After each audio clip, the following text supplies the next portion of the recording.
Ahead and officially call the special meeting of the City Council on today's date, Monday, February 9th at 5:30 to order. Roll call, please. Salkaitis? Here. Pope? Here. Bongard? Here. Munn? Here. Gem? Here. Spellman? Here. Petrola? Workball? Here. Besner? Here. Weber? Okay, and to our guests who are here, welcome. This is our 5:30 budget overview. We had our first budget workshop a couple weeks ago, and now this is round two. Bill, I'm going to turn it back over to you at this point. Just so that everybody knows, we did have a little snafu with the food before, so we're going to leave it out until after our first break. So I appreciate everybody's willingness to get started. And Marjania, thank you so much for all your hard work on that. So, all right, Mr. Hanna. All right. Thank you, Mayor. So tonight is the second workshop. I'm going to just sort of walk through an overview of the topics that we have for tonight's discussion. And just like last time, if there's questions, discussion, please feel free to jump in. I also have all the slides from the last workshop, so pretty easily accessible. So if someone wanted to reference back to something we talked about 2 weeks ago, we can do that. So this is just an overview of tonight's topics. Just want to do a really brief follow-up on a couple items regarding the city's general obligation debt amortization and some sales tax compositions of sales tax and our different sales taxes that we have. I'm going to walk through some of the small supporting funds that we have that help the city with its budgeting processes on an annual basis as well as accounting processes. We're going to talk about capital projects for the upcoming year. Kind of look at a current sort of 4-year forecast of capital projects and kind of what funding looks like for those projects going forward. We have a section on non-union wage and salary compensation, and then we'll wrap up the night with a follow-up discussion on lead service line replacement funding and the intersection of utility rates as well. So this is the budget process calendar we talked about last time. We are at the second workshop tonight on February 9th, and we will have a third workshop in 2 weeks on February 23rd. March 2nd is our committee of the whole. We are hoping at the February 23rd that we can have some consensus direction on a couple of items that will enable us to have a more formal discussion about some of those potential actionable items at the March 2nd committee of the whole, with consideration potentially at the March 16th City Council meeting. March 16th, we're also planning on an overview of our draft budget. We are still planning on getting a draft budget issued by March 10th. And final budget approval April 20th, which is the last City Council meeting before the beginning of our fiscal year. Any questions on the calendar and the layout as it is right now? Okay. One of the follow-up items, this is a slide that we presented at the last meeting. Just want to do a really brief follow-up on a question about the city's amortization of its general obligation outstanding bonds that are remaining. Last time we mentioned that the total bonded debt has gone from $109 million 4 years ago to $82 million at the end of this current fiscal year. So a question came up about what the amortization in future years looks like. So I just wanted to provide a brief overview of what that amortization is. So this is the 12, I don't expect anyone to read some of those numbers, but this is the amortization of the 12 remaining general obligation bond issuances that have been issued in past years. And this just shows the components of each one of those bond issuances remaining and how each one shrinks through 2042 at the very end. You can see the amortization is pretty consistent. It's roughly $6-7 million a year amortization of that general obligation amount remaining. So it's a pretty set schedule. We really can't do much to change it unless we do a refunding. But I wanted to provide an overview illustration of what that refunding looks like. happy to go back to that if there's any questions about that.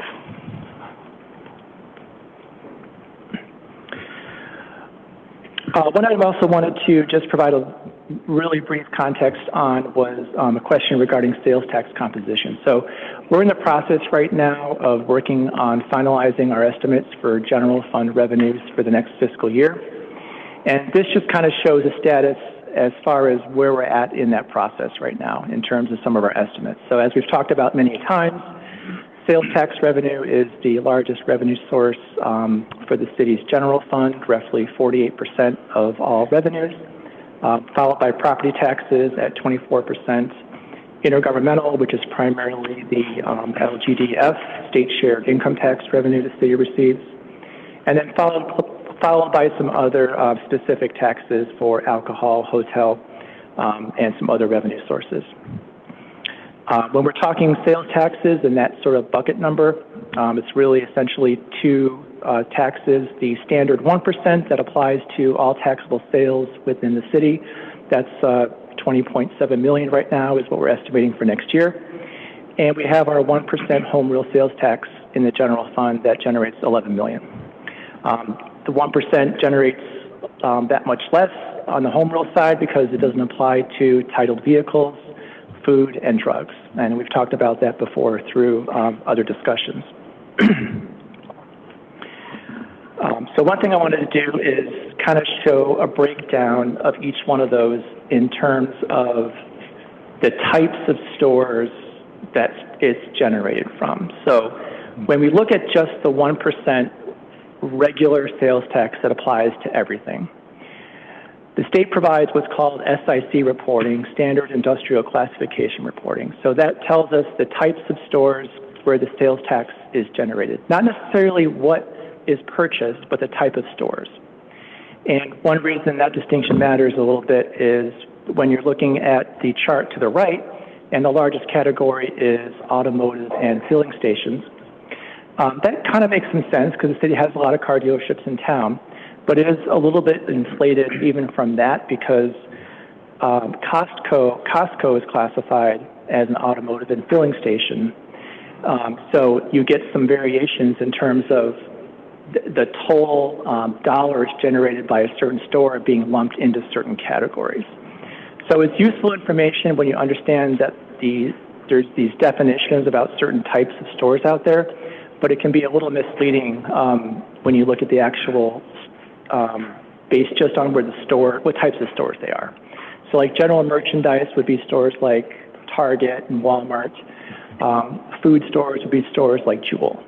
So all of those stores can sell a variety of things that would apply to either the 1% standard sales tax or the home rule sales tax. So just wanted to provide some clarification that when we're looking at this, it's based on the type of store's classification, not necessarily what is being purchased or delivered to different addresses in the community. And then I did the same thing on the home rule side. So if you look at the next chart, you can see the pie changing somewhat. So a lot smaller of a piece of that pie from automotive and filling stations because we've removed titled vehicles from that mix, right? Titled vehicles don't apply. So that pie gets smaller, piece of the pie smaller, and the other pieces get a little bit larger. So even though food doesn't apply to the home rule sales tax, that food category 3% is eligible purchases made at food stores, so paper towels, napkins at Jewel, is being counted in that sort of bucket. So I just wanted to provide a little interesting context with some of those numbers. I just made a note at the bottom that the home rule sales tax applies to roughly 52% of all the sales made within the community. That means the 48% is related to the titled vehicles, food and drug purchases. So that's it on those follow-up items. The next section is small fund overview. Before I start on that section, I thought it would be helpful to walk through some of the smaller funds the city has in terms of how it helps us do our accounting and our budgeting throughout the year. Since we're doing kind of a deeper dive with some things, I just thought we'd take a little time to walk through some of those. We don't really talk about them too much, but I thought I'd do one slide overview of each, and that way if there's any questions, great. If not, we can kind of keep rolling along. Before we begin that, I wanted to just kind of put my geeky governmental accounting hat on a little bit. So when we're talking about governmental accounting and budgeting, we have these things that are known as fund types. So we have this broad category of, governmental funds, which are considered funds that we use to account for governmental activities, so police, fire, public works, general capital assets.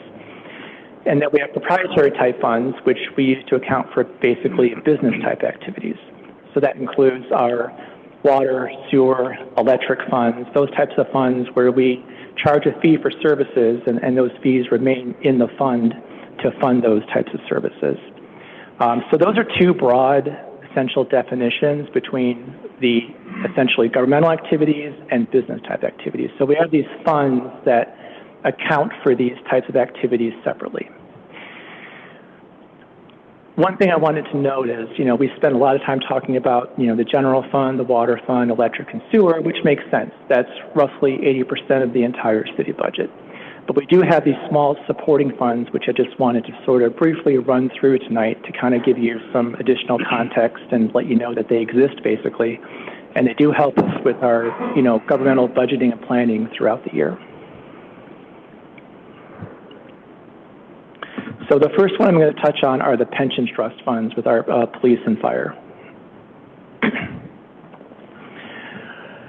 So this is a 5-year summary of the police and fire funded percentages, as well as the city contributions to those funds. And we've talked about this before. I'm not going to belabor too much on these specific graphs, but on the police side, we're 58% funded, and on the fire side, 70% funded.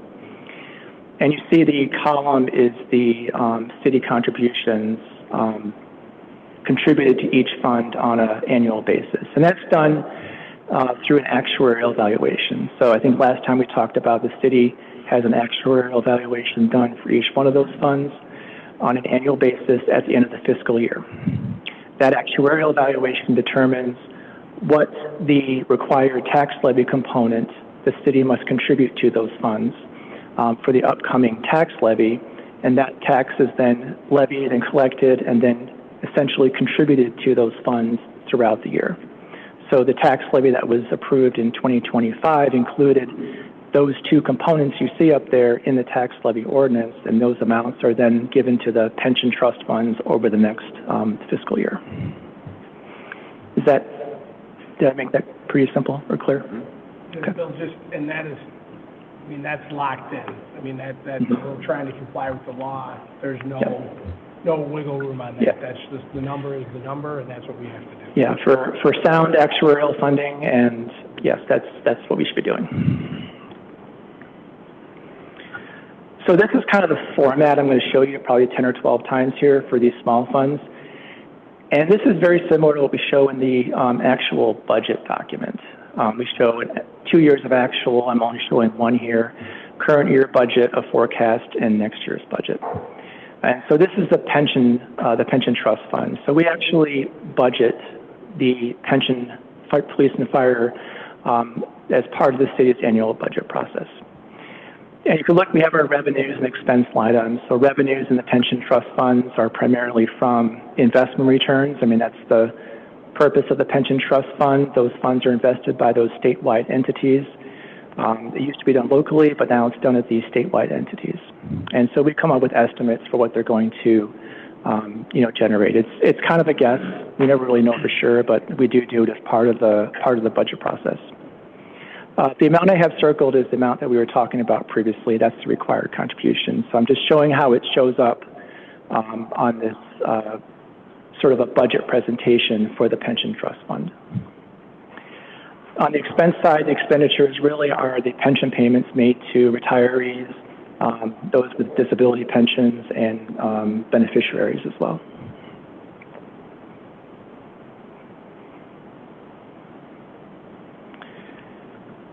Same thing on the fire side. Again, investment income, city contributions as determined by the actuarial valuation, member contributions from active members, and beneficiary and retiree pension payments that are made for the upcoming year.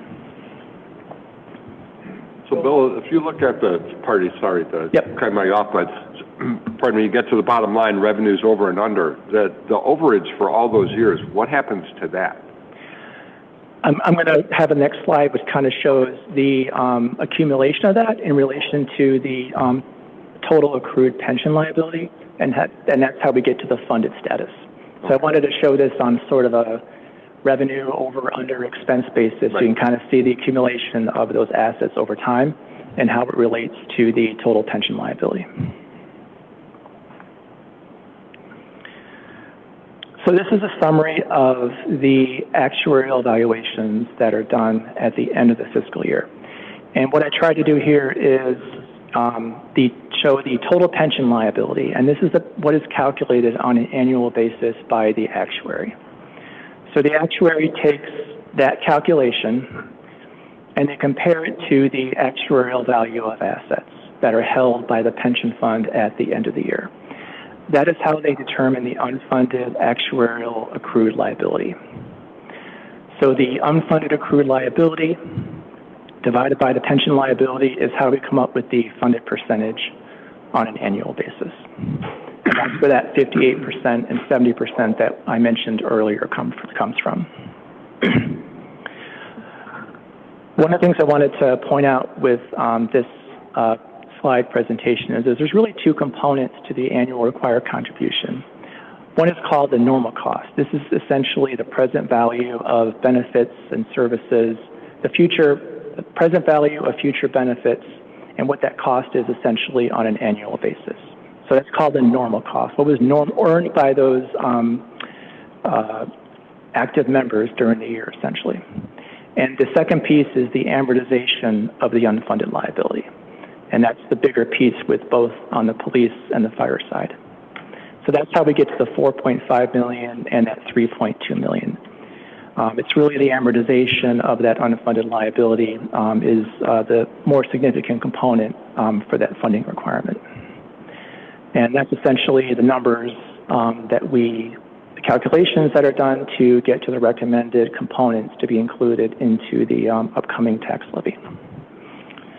So I know that was a lot of work, so let me know if I need to back up at all or can talk about it in different context.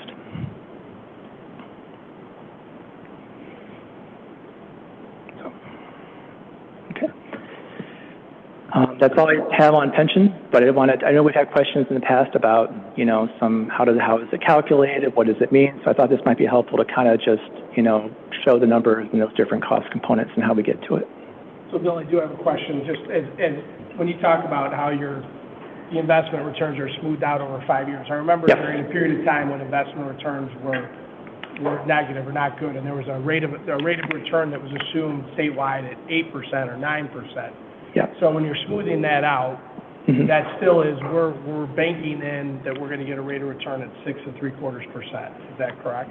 Correct. For the valuations that the city coordinates, we still use 6.75%. It's a little bit less than what the state plans are using for their funded assumptions, but I like the fact that's slightly more conservative, and so that if there's a year where it misses, it's not as big of a impact longer term.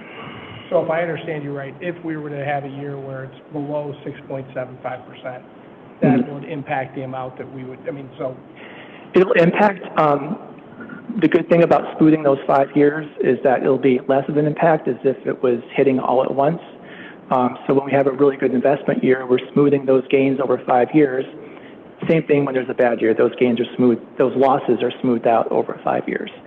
So how it's going to impact is essentially going to depend on which of that year is finally rolling off. Was it a good year or a bad year? That could impact as well as what the return was in the most recent year. Great, thank you. Yep.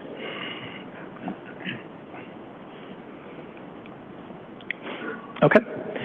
Can certainly come back to that if we need to. Another small fund that we have is our liability and workers' comp fund. So we use this fund to account for our liability and workers' comp coverage and costs associated with our governmental activities. So we charge our different departments an amount for insurance premium coverages. That's that revenue line item that you see there. We have investment income that comes into the fund throughout the year. And from this fund, we pay the general governmental portion of our annual insurance premiums, and as well as any workers' comp and liability claim costs that we incur on an annual basis. A lot of those numbers can vary up and down. Some years are, higher or lower than others, but we do maintain a fund balance, what we call net current assets at the end, just to sort of smooth out some of those, positive and negative years. Okay. Another small fund is our vehicle garage and replacement fund. This is a fund that we use to track the costs associated with maintaining our municipal garage operations and maintaining the fleet of vehicles and equipment that we have. So that fleet services line is what we charge out to all the departments for the cost of maintaining our garage operations during the year. We also set aside money within this fund to replace vehicles on an annual basis.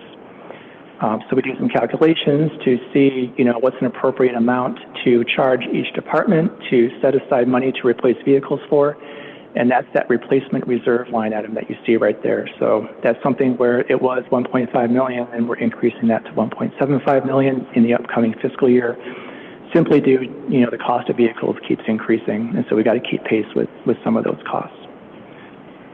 Our actual capital and vehicle replacements will vary on an annual basis, and that's that line item you see under expenditures after the expenditures related to actual garage operations. So again, this is an internal service fund. It's what we use to provide essentially internal services to other departments and funds. That's why they call it an internal service fund.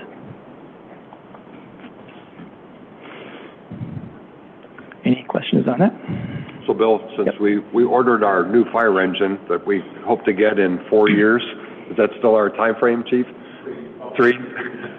Yep. So do we account for that by what we put in every year in order to cover the cost when that vehicle is actually delivered? Correct. Okay. And that's one of the reasons why we maintain or try to maintain a sufficient reserve in that fund, because, when you have a $2 million, fire truck coming with several other very expensive vehicles, you're going to have a significant use of those proceeds in any one specific year. So doing it this way smooths out all the fluctuations you might see in a normal operating budget by having a steady replacement amount on an annual basis. Right. So reserve in there, and when the bill comes to pay for it, we've got most of the cost of it covered. So correct. Thank you. And hopefully some buffers, so if something unanticipated comes up, we can cover that cost. Okay. Thank you. Yep. One more internal service fund I'll mention is our inventory fund. So this is really a fund where the city purchases and acquires supplies and equipment, a lot of it on the electric utility side. And we warehouse and store that on the balance sheet until it's ready to be used for other departments and operations. So again, the internal service fund used to help us track and maintain those assets, and when those assets are ready to be deployed and used by a different department, we essentially expense that out and charge departments for that amount that they need.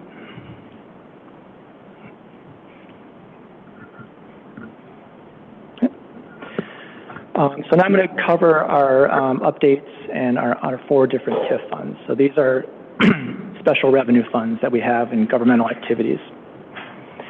So TIF 4, this is the First Street TIF fund. Primarily the main expense that we have been looking in this fund is simply the payment of that annual debt service obligation for the First Street TIF bonds. Currently, there is just over $23 million outstanding in governmental principal remaining to be paid on those First Street bonds. We are looking at an increase in annual debt service obligations in 2 years from 1.1 to 2.1 million. And we've talked about that several times as we were talking about extending the timeline for the expiration of this TIF district. Now that the TIF district has been extended, its expiration is not next year, it's in the 2037 levy year, which is the same year as the final payment that is due on those original First Street TIF bonds. We are looking at a moderate increase in our TIF increment next year from 550,000 to about 580,000. So we have a negative fund balance because the general fund loaned the TIF fund some money many, many years ago. So we've been slowly paying that back. And then that's over time, that amount should go back down to zero.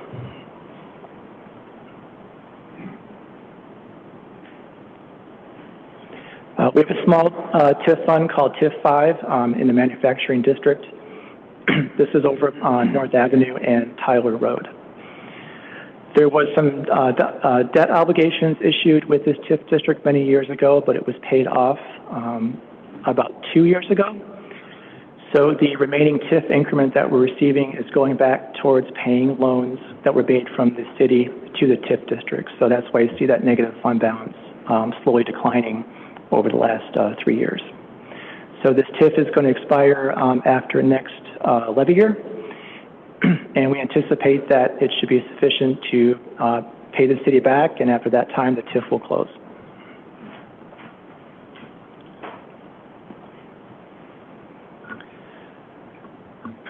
TIF 7 is our central downtown TIF, obviously with a nexus with the original First Street TIF number 4.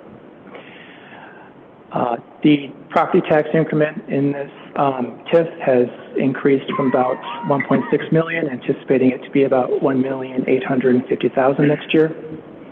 The TIF is doing well, and there are a number of projects upcoming that are slated to be funded in the TIF district, and you can see those summary amounts in that budget amount for next year. That includes the Berry House rehabilitation, engineering for the southeast quadrant improvements, angled parking construction on Cedar, and a parcel exchange over at Pollyanna.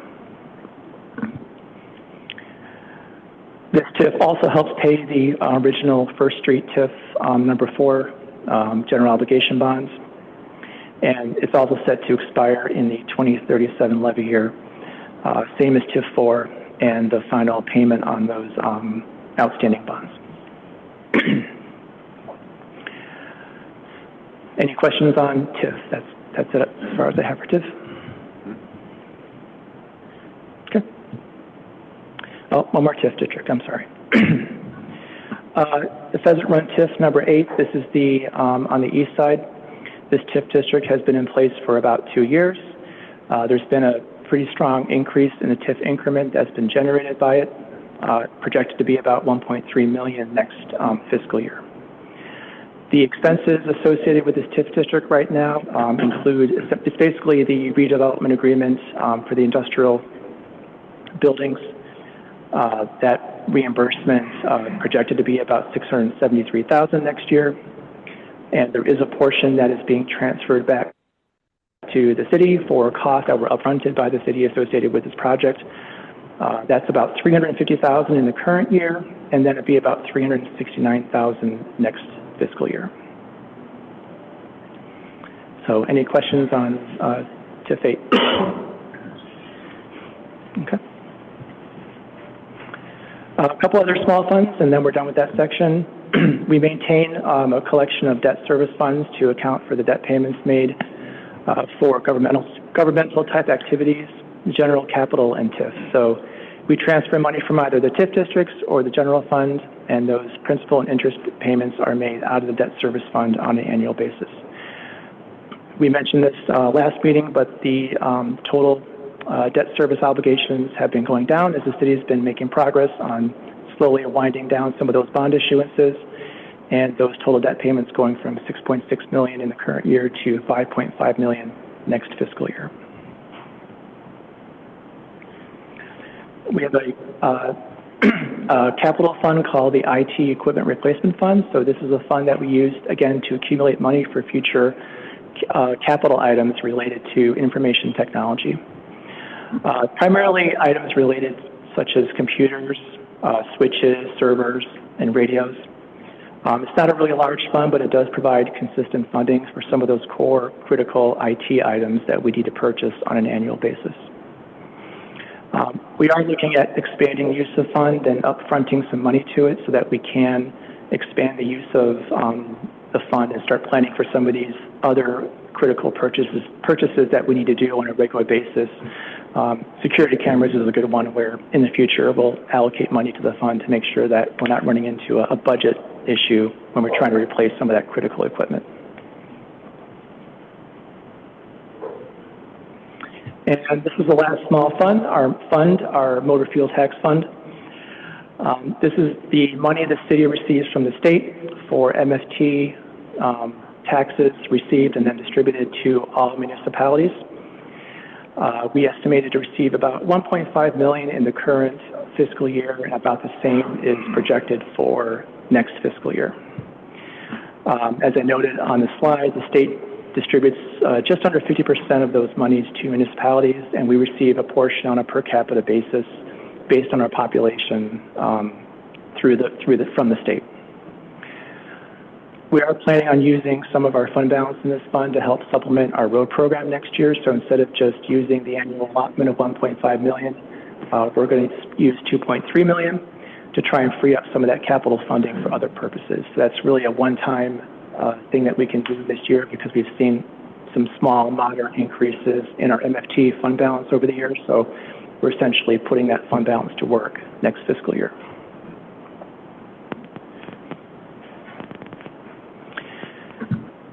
And that brings us up to the next section. So I'm going to pause if there's any other follow-up questions or things you'd like me to cover related to any of that stuff next time.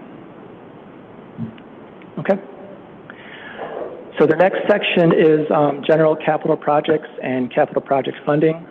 Fortunately, I'm going to have Heather and Pete jump in here and there on this section, but I'll kick it off with a couple overview pieces of information. First, I just wanted to make a list of the capital projects that were accomplished in the current fiscal year. Total is just under $10 million, and that was supplemented by about $1.524 million in MFT funding. Some of these are ongoing projects and not the entire cost of a project, such as the GIS data migration or the ERP planning project that we're currently undergoing.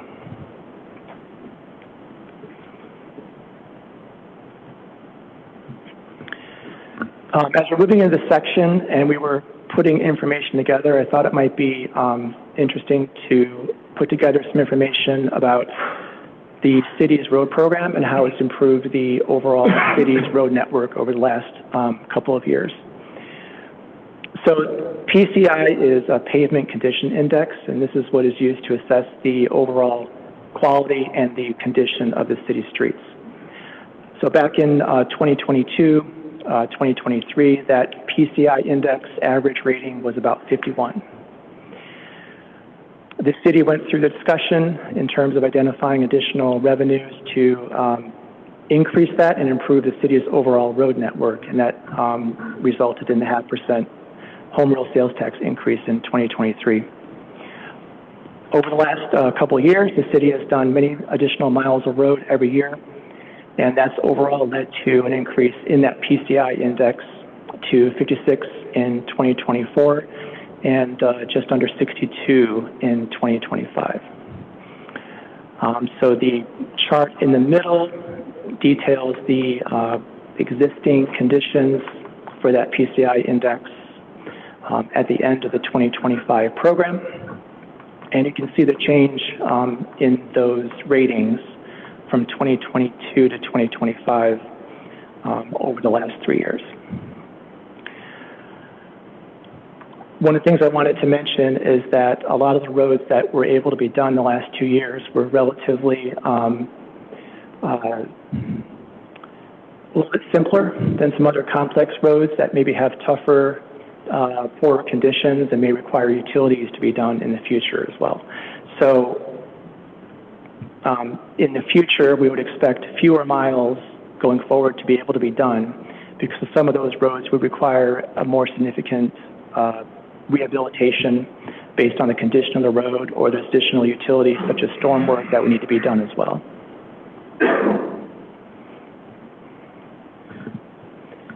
So in that vein, this is the 2026 road program as proposed. For next year, the program identifies roughly 8 miles of total improvements. This is the third year since we did that change that we just talked about. Total cost is roughly $6.8 million. That will require about $2.2 million in water main related work related to that program and about $500 million in sanitary and storm. As I mentioned, there's in the future, we're going to see more roads that require utility improvements or a deeper rehabilitation, reconstruction. So the number of miles that is anticipated, to be done going forward is going to be fewer than the last 2 years and this upcoming year, most likely. There's a lot of factors that go into road selection and segments, and I'm just going to pause here if there's, any comments or questions, and Heather and Pete have anything else they want to add. I'm just going to jump in and use this as a really good example of council setting that policy directive of increasing our funding of the road program, wanting to increase how quickly we were tackling some of these roads, decreasing the average rating of the road, increasing the average rating of the road, so that we then at the staff level can look operationally what projects need to be done from an infrastructure perspective, so we know we've got a certain fund balance to work with in doing those, but prioritizing a methodology to what streets have to have water or sanitary replaced at the same time, so we can kind of funnel that all into a cohesive program. Just have a question. So are we doing less miles because of the lead pipe service line? Is that kind of part of it, because we're going to be doing more work in the older neighborhoods and more? Yeah, that's a great example. Lead services are going to certainly slow us down. So we're going to, it's just going to be more difficult to accomplish those type of streets in those type of neighborhoods. So that's a really good example of why that program is going to slow down a bit. Okay. All right. Thank you.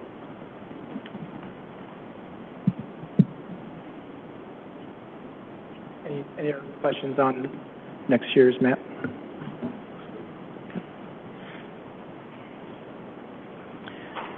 So one of the things I wanted to do was sort of outline what are the typical funding sources for general capital projects on an annual basis. We have our annual MFT revenues that we talked about, $1.6 million. We have our 0.5% home real sales tax, about $5.2 million. We have video gaming taxes that are dedicated to the fund, and typically about $400,000 of investment income available. Those are sort of the guaranteed funding sources. Some of the other ones that are not exactly guaranteed below include grants. Any given year, we could have, $500, $1 million, $2 million of grants that we're able to get for certain projects, so that could play into a funding discussion. General fund transfers, we weren't able to transfer any money from the general fund to the capital projects fund as part of the budget that we adopted this year, but it looks like we'll be able to do something at the end of the year based on our tentative projections, and I'll go over that in a little bit. That's also a funding source that's really going to vary on an annual basis as far as what is going to be available to send over. And then capital project reserves, that could be anything from projects coming in under budget or certain things getting deferred or priorities changing as well. So it really varies on an annual basis. It could be $6 million, it could be $12 million a year. In terms of what are the ongoing revenue sources in total that the city has to fund general capital projects.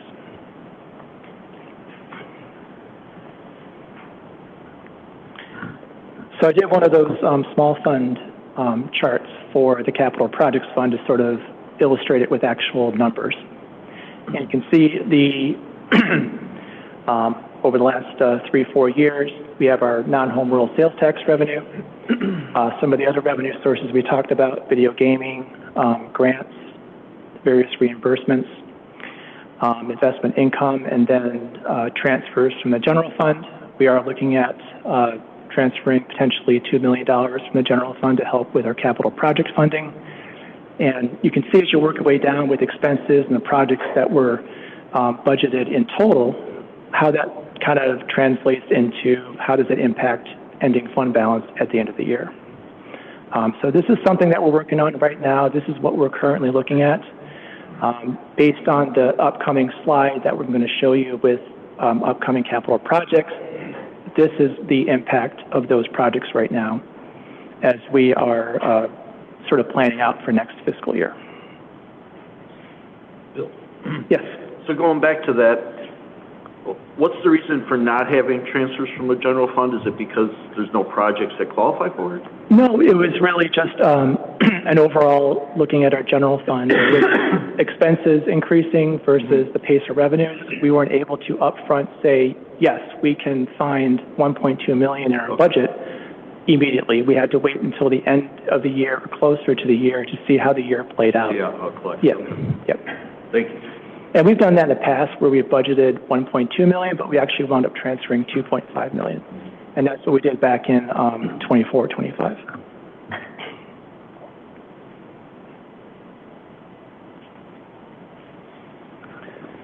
So these are the general capital projects that have been discussed at staff level and budget meetings for the upcoming fiscal year.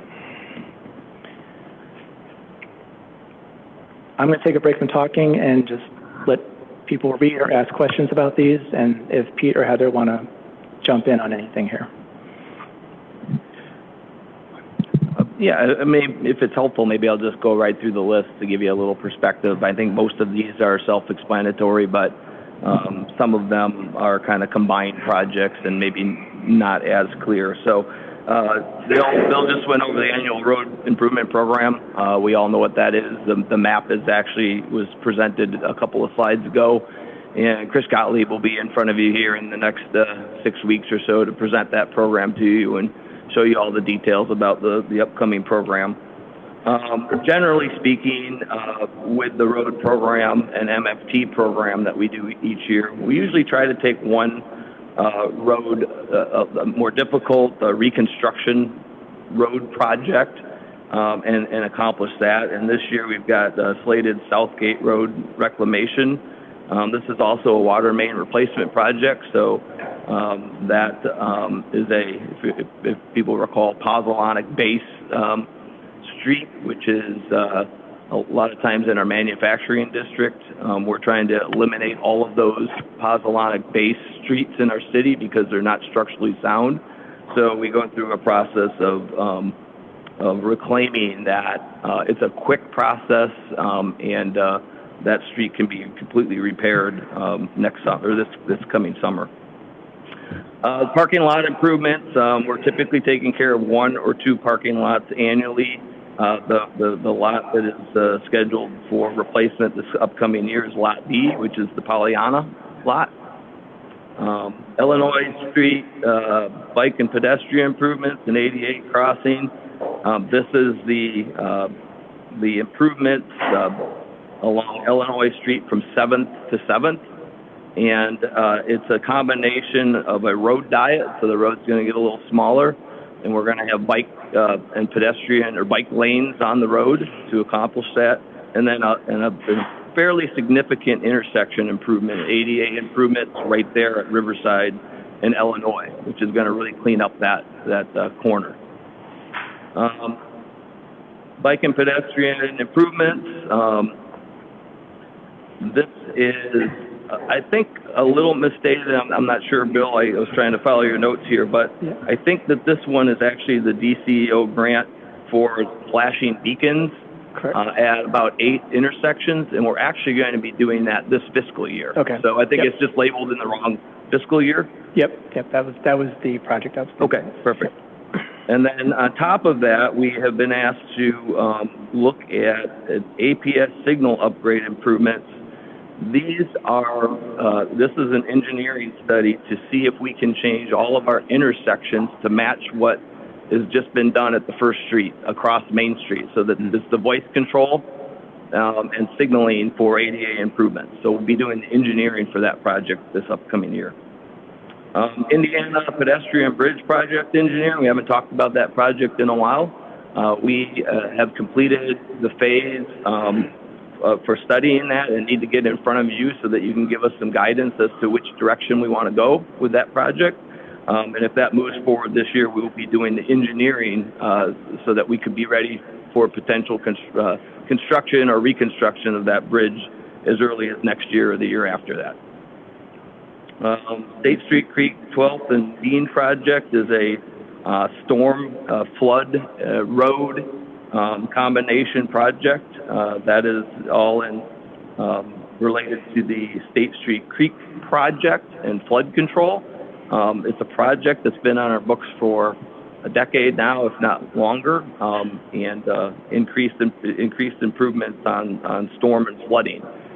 Haven't had a lot of energy in that area because we just haven't had flooding lately, which is great, knock on wood. But when we get flooding again, which it'll come around, that will be a hot spot in our community, Dean and 12th Street. It usually floods. It's one of the worst areas in the city. Culvert replacements, the storm work. This actually goes back to the 7th Avenue Creek project. This particular culvert replacement will be on 4th Street. Red Gate Bridge railing. This is the replacement of the railings that we've talked about, and we're ready to do that construction this year before school starts, hopefully. And then the sidewalk gap program is $100,000, but it's a continuation of the program we started last year to try to get some of the sidewalk gaps completed, mainly around our school districts and things like that. So, any questions?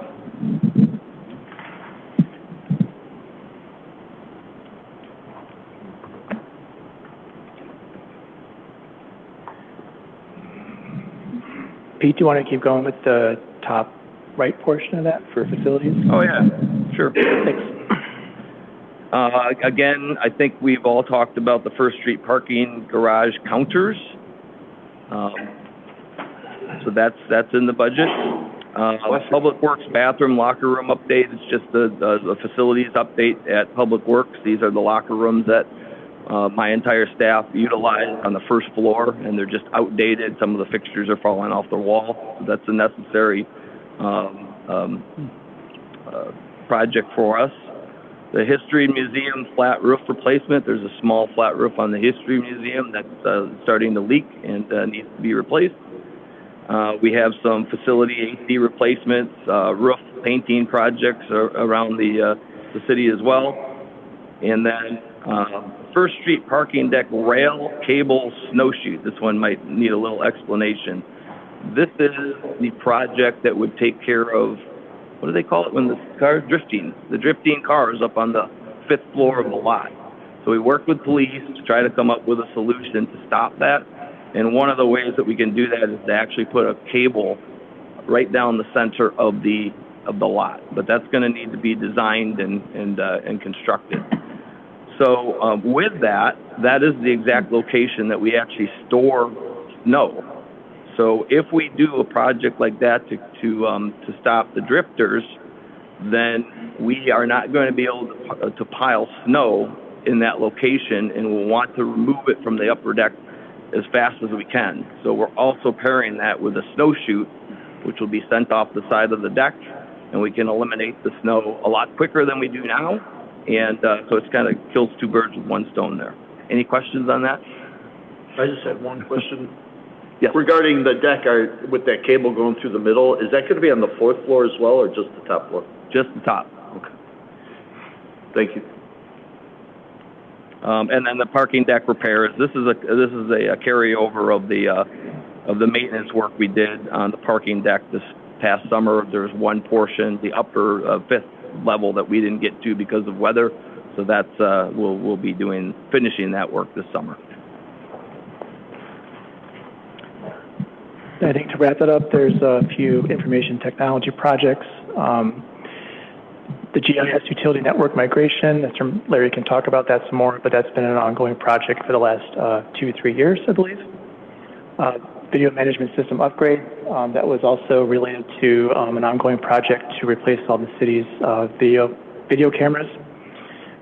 And then we recently started our initial stages of our ERP replacement project. So we have begun working with our consultant to map out and do our business process reviews in anticipation of moving forward with ERP replacement for our finance, payroll, and HR systems. Larry, didn't mean to jump in over you, but is there anything else you wanted to add to that? No, I think you covered it very well. Okay. I have one question. The parking garage counters are such a big expense. I was just wondering if we talked about any other potentially less expensive options to help encourage people to look on the top floor for parking or go somewhere else. Are there any other solutions that are maybe less expensive, like signs or something? I'll let Director Conley answer that. Yeah, when we started this out, we did look at cheaper options, but our consultant had kind of told us that you want a system that works well. These things with cars going up and down and people and bikes, they can, if you have a system that's kind of inferior, the counting can get messed up and then people stop trusting it. So that's the reason why we went with what we consider to be the superior system to put in place there. That assumes we need some sort of electronic surveillance system. And is there anything else that we could do besides have a electronic monitoring system? I don't know what that is. Signs or, I don't know, well, more publicity about where all the other parking, like a list of where all the parking lots are, perhaps, downtown. So we do have on the Business Alliance app a list of all the parking lots that are available. Actually, this would actually incorporate the parking count into the Business Alliance app potentially, which would be handy. But then there will also be 3 digital signs at the base of the parking deck. And so as you're entering the deck, you would be able to see how many spaces are available on each floor. And I think what we've heard from that one in particular is that people don't want to travel all the way up if they don't know their spots up there, and that's what we're hearing anecdotally. So we find that the 5th and 4th floor tend to be underutilized just because people, because of the design and the difficulty navigating it, tend to not want to do that. So if we can give them the clarity that there are spaces available, then the hope is that they start using that more and then freeing up the other parking spaces too. If I may just speak to, when we had the study completed, I think this was the first recommendation that the consultant made, rather than spend a lot of money on building parking decks and everything, is just to maximize as many people as we can to get in there. But I don't know if you've had a chance to read that study. It's very good. I can send it to you. The parking study? Yeah. Yeah, I did read it, yeah. Okay. Can I just ask, is the city council rental, I don't see that on this. There's another slide that will go kind of into that, like multi-year capital planning. Thank you.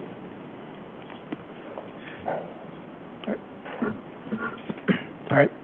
So the next couple slides show these categories of capital projects, but also a 4-year, essentially a total 4-year outlook in terms of capital planning. So on the streets, storms, and infrastructure side, you can see the projects we just talked about on that first column. And then looking out over the next 3 years, here are some things that have been in various stages of discussions, planning processes, things being looked into for the future. And so this just kind of outlines, what those may or may not look like as further discussions of those evolve over the capital planning processes.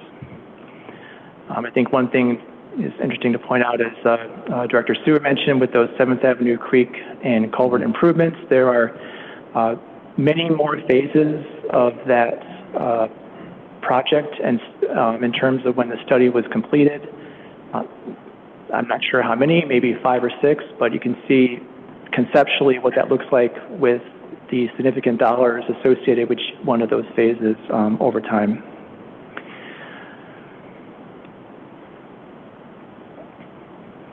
So this just kind of shows what's out there. There's a lot that goes into eventually, what timing might look like for some of these projects and what the funding looks like, but I think staff wanted to just kind of put out a illustration of what the current thoughts are in terms of capital planning for the next 4 years. Are you able to show us in any of these prior projects and then in the ones that we have planned, what has been given or what is eligible for grant funding? We can look into that. Yeah. So we can understand what the potential is or what we have had, like in the bike pad improvements where it says $250,000 grant. Is that incorporated into that full number that you have? Yeah, and that's a good point. A lot of the bike projects, I believe, and Pete can clarify, but there's a desire to look into like ITEP funding for some of these. And so these are in various stages of planning and kind of meant to be placeholders in terms of what how those actual discussions will play out and syncing it up with future ITEP funding, as I understand it. Yeah, okay, that would be really helpful. I actually have one other question, and I don't know where it really belongs, but I saw in some of the previous slides that you put aside funds for things like the vehicles. You put into the savings account money for the vehicles. Do we have the opportunity to do that for capital projects?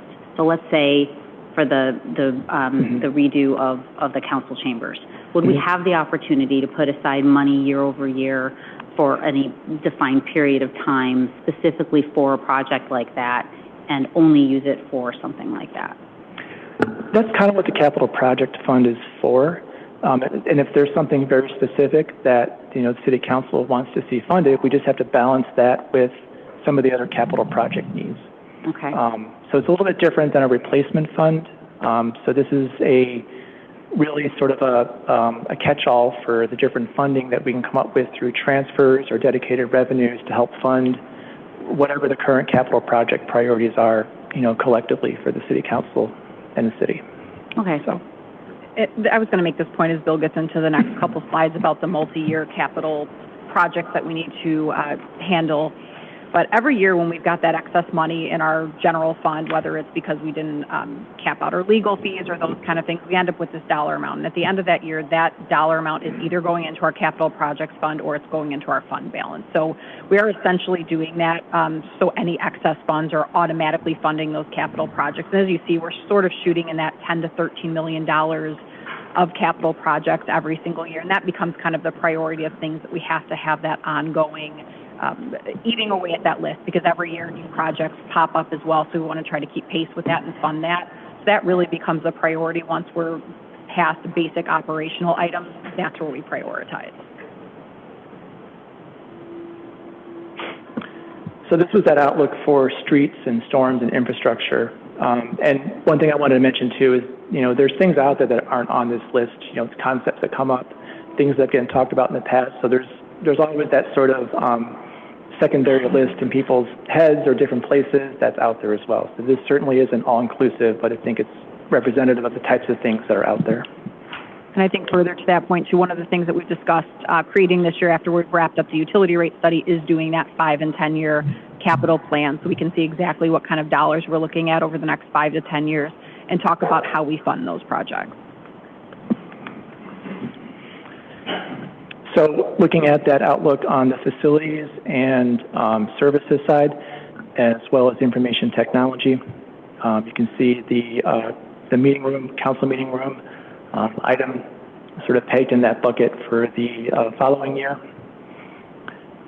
And then some other items, there's always facilities and roofs to replace, ACs to replace. Just kind of give you a flavor of some of those types of projects that are out there. Same on the IT side. There's different phases of the upcoming public engagement platform, as well as future phases of the actual ERP replacement project.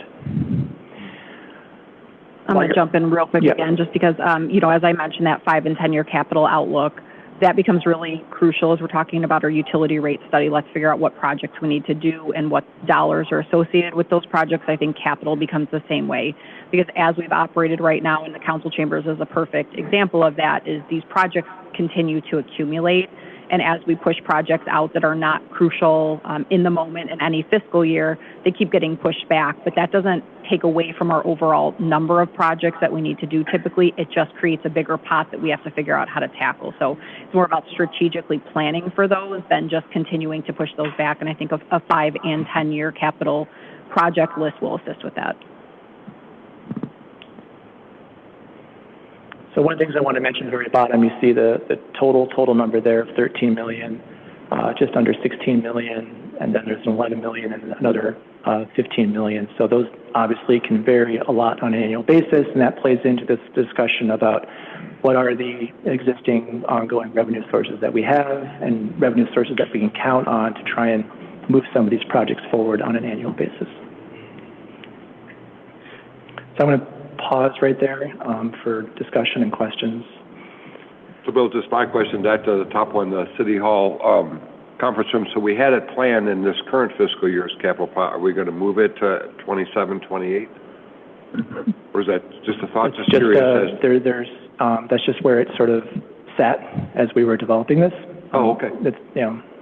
So that is currently in the budget for this year, but if we don't spend that money, we've just kind of kicked it out a couple years so we can continue to have that discussion and keep it on our ongoing list.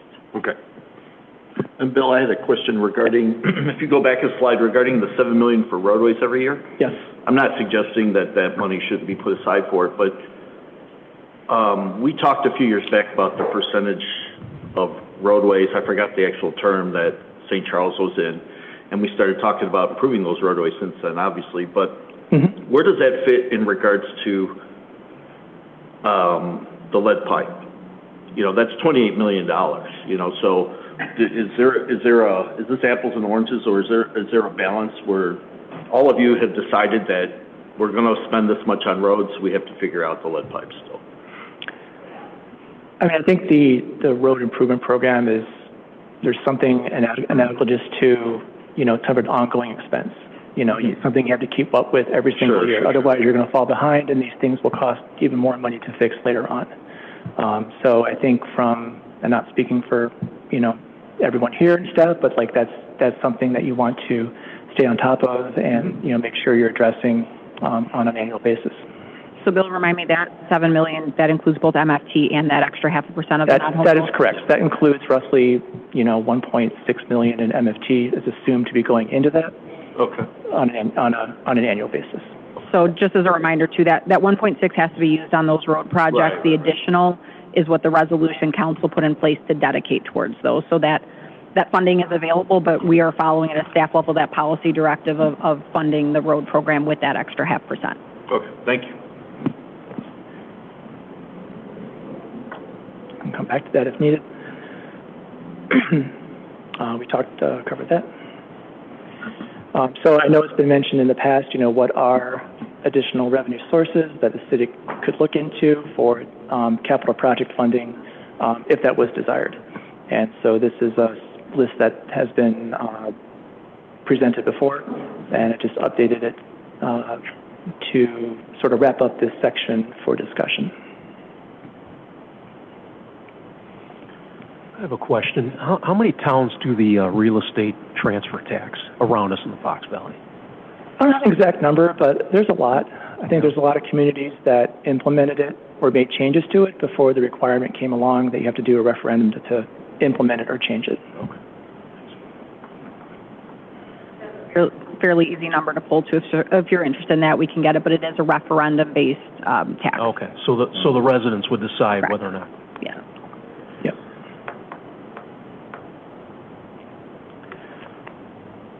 So I think that's the last slide. Yep, I have on capital projects and capital projects funding. So the next section is non-union compensation that Jen's going to talk about. So, but before she starts, is there any other questions or discussions or follow-up regarding capital projects that's desired right now? Okay. Great, thank you, Bill. All right. So one of the next stages, we have Jen, and then after Jen, what comes after that? After Jen, we have a wrap-up, follow-up discussion of lead line service funding. So this is probably an appropriate time to take a break if we want to take one. Yeah, take a break. Let's go ahead and be back at our seats at 10 to 7, that's 16 minutes. So 10 to 7.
Okay, we'll go ahead and Yeah, Ms. McMahon, we'll turn it over to you. Thank you, Mayor. Good evening. It's that time of year again, non-union compensation. I'm sorry, okay. I wanted to start by just giving a brief refresher from the presentation, the more detailed presentation done on compensation back at the council retreat. I think that was in August, actually. And so just as a reminder, the compensation philosophy of the city is based on a commitment to be a regional service leader that hires highly qualified employees at all levels within the organization. And so to attract and retain top quality talent, actually in 2001, the city implemented an efficiency wage compensation model committing to paying above the market in order to realize increased effectiveness. And so that's what the compensation philosophy is, and that is that serves as direction for staff when we are at the bargaining table with the unions or when we're making the recommendation on the non-union compensation. And so we are looking at our market. The 75th percentile of our market represents the top pay of the range. So it doesn't necessarily mean that everybody's at that top pay. And it is among the 18 comparable communities which were established using, I think it's 10, if I recall, 10 different criteria. It is rooted in what are the service demands in these comparable communities and what are the resources in these comparable communities. So, and so what you see on the screen there is when I'm collecting the data to make the recommendation, it's based on these four things. What are the 18 comparable communities doing? What are, from an internal equity perspective, what are the union contracts at? From a regional perspective, what's happening with the CPIU for Chicago, Naperville, and Elgin, and I take the December number. And then the Bloomberg BNA median, that refers to what is the first year negotiated wage increase for state and local government contracts. And so those are just different data points. Now, on that would determine the market adjustment, or think of that as a COLA, a cost of living adjustment. The market adjustment, and that applies not just to what an increase would be, but also how our wage ranges are adjusted. And then the other piece of that is a merit adjustment. So the merit system is designed to motivate and reward high-end performance. And the council may authorize a budget for merit pay, and that's what we do when we're making our recommendation. It's really the authorization of this budget amount. The employees are paid a merit adjustment on April 30th, and that's to be reflective of what was their performance during that entire fiscal year. It's not moving forward, but reflecting back on their performance. And so the amount of dollars available for the merit pool is budgeted each year and then divided up and allocated to each department. And so to differentiate the level of performance among employees, the department directors can reward higher performers with higher increases up to a certain cap, but it's a set dollar amount. So if they're going to reward one employee, that means it'll be taking dollars from another, which is fine. That's to be reflective on what the performance is, but it's a forced choice. And so when I'm making the recommendation on the merit adjustment methodology, and honestly, when I came here, there was no methodology. So what I've identified is I use a couple of different things. We're looking at what is the internal equity, so what are the union steps? Those are baked into the contract that have been here many, many decades. So those what contracts refer to as step increases. And that's the internal comparable. And then looking at what are comparable communities doing, what is their merit range if they have one, and then some other data that we can pull. The Economic Research Institute is a subscription service that we look at. The Employment Cost Index from the Bureau of Labor Statistics, and then some of these other surveys that are done where we can pull what are companies, what is the economy doing in terms of wage increases. So that's the methodology that's established. So it's not just something that is being pulled out of thin air. One of the things that really impacts our non-union compensation, and something that we have to manage, is what we call compression. And when I'm talking about compression in the municipal world here, what we're talking about is kind of that union line. So where the highest paid union employee compares to their supervisor, their immediate supervisor, the first position outside the union.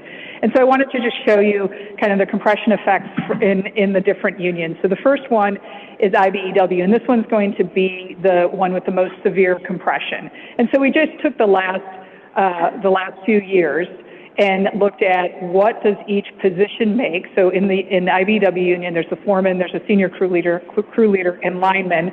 What are they making their annual base wage? Doesn't include overtime, doesn't include standby time, doesn't include anything additional. Compare that to what their supervisor's pay range is. And as you can see, it's the yellow circles with the red line, the compression exists at the mid and minimum levels in all 4 years here. So at the top level, the supervisor can be making more than most, or at least a couple of their positions that come under them. Okay, so the compression is pretty severe with the IBEW. And that compression continues even with their supervisor's supervisor. So the public works manager position, that compression continues, in which the employees in the union make more in base wage than their supervisor, at least at the minimums and the mid. When we get to Teamsters, this is much better in Teamsters. So in 22-23, it occurred just with the minimum of the range of the supervisor, and it's gotten better over the years. Again, if you start to factor in overtime, then that compression gets more severe, but we don't factor in overtime. We're just looking at the base wage.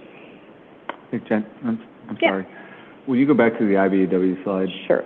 On every job, are those 4 categories always there? Meaning, is there always the senior crew leader, or is it sometimes just the foreman on the job? Does that vary on job sites?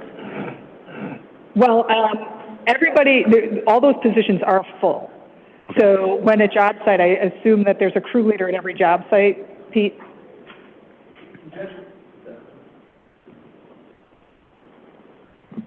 Generally speaking, we would have an entire crew. Now, there's certainly some tasks that are done by just a single person. So, but generally speaking, if it's the bigger jobs have all of them. That's correct. Okay. Yes. Yeah. Okay. But there's a person in each one of those positions. So they're not just like designated by the job that's going on.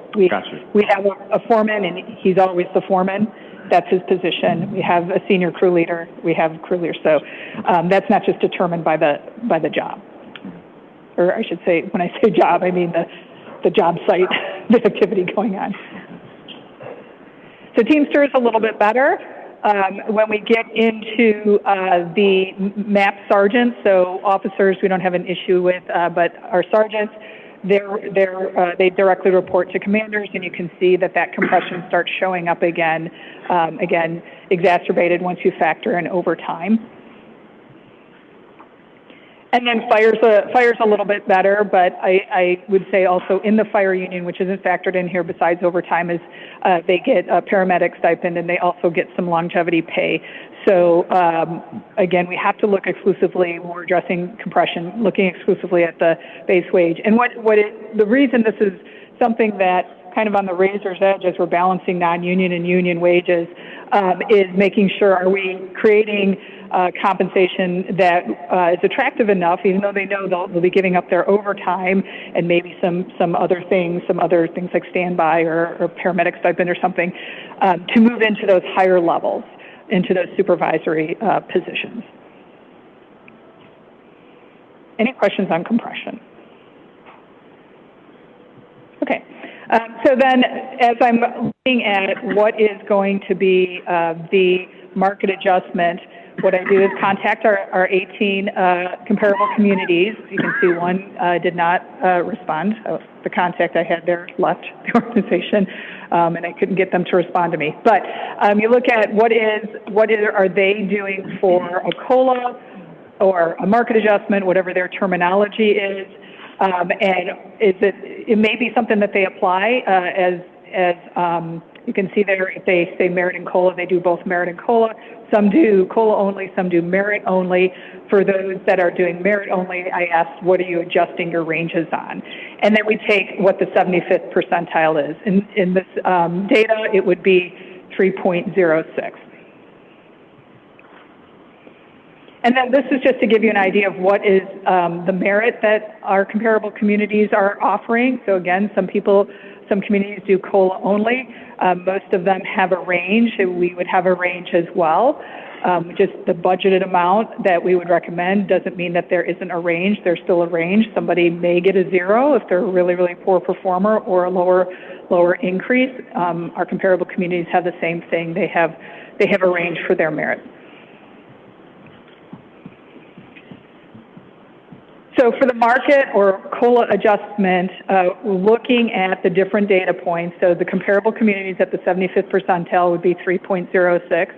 The union contracts are kind of in that little table below, and you can see what their market adjustment will be on May 1st. And this is on top of what they get for steps. If they're not at the top of the range, they're stepping, and they're getting their annual market adjustment and their step, and I'll show you what their steps are in the next slide. And then the CPI at 2.2%, and then that first year negotiated contract for state and local government, it's called Bloomberg BNA median amount, is 4%. So those are the data points that I'm looking at. So I would have recommended a 3.36, but we're trying to be conscious of some of the things that City Council has raised when they're making a lot of these difficult decisions related to their budget. So we would be recommending a 2.75 for the market adjustment. And then for the merit adjustment, looking at the different data points, you can see where those numbers are at. The union step increases, they are also variable, except for Teamsters, which is a consistent 4.91.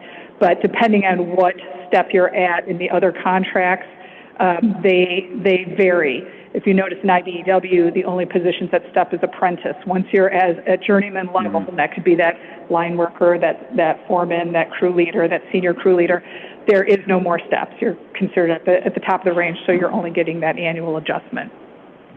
And so we would be recommending a 3%, and that's, again, that budgeted amount that's divided up and allocated to the different departments. And then the department director has to make some forced choices there on the merit percentage for their employees based on their performance. All right, that is what I have.